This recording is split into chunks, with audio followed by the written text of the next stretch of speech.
আচ্ছা, তোমরা কারা কারা আমার মতো জয়েন্ট ফ্যামিলিতে থাকতে বেশি পছন্দ করো? আমি কিন্তু জয়েন্ট ফ্যামিলিতে থাকতেই বেশি পছন্দ করি, কারণ ছোটোর থেকে আমি জয়েন্ট ফ্যামিলিতেই বড় হয়েছি। আর জয়েন্ট ফ্যামিলিতে থাকার সবথেকে বড় মজা হলো দুমদাম হুট করে প্ল্যান করে কিন্তু ঘুরতে বেরিয়ে পড়া যায়। সবাই মিলে না হলেও কিছুজন মিলে ঘুরতে বেরিয়ে পড়াই যায়। ঠিক তেমনি আজকে আমি, আমার বোন, ভাই, মাসি, কাকু সবাই মিলে কিন্তু বেরিয়ে পড়েছিলাম আদ্যাপীঠে পুজো দেওয়ার জন্য। হঠাৎ করে প্ল্যান আর হঠাৎ করে যাওয়া, এসে তো বেশ ভালো লাগলো। এই প্রথমবার আমি আদ্যাপীঠে পুজো দিচ্ছি। আর এই দেখো, বেশি একটা লাইনও ছিল না, খুব সুন্দরভাবে পুজো দিয়েছি। এখানে এত শান্তি হয়েছে কি বলবো। আমার তো এখানে আবারও আসার ইচ্ছে রয়েছে।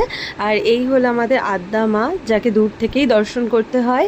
আর ফোন বেশি অ্যালাউ নেই ওখানে, তাও লুকিয়ে চড়িয়ে একটু ভিডিও করেছিলাম। দেন পুজো টুজো দিয়ে আমরা ওখানে ভোগ খেয়েছিলাম। আর এই হলো ভোগ খাওয়ার জায়গাটা, এত পরিষ্কার পরিচ্ছন্ন। আর সেখানে এই রকমভাবে গ্লাসের মানে খেলা দেখানো চলছিল রীতিমতো। দেন ভোগ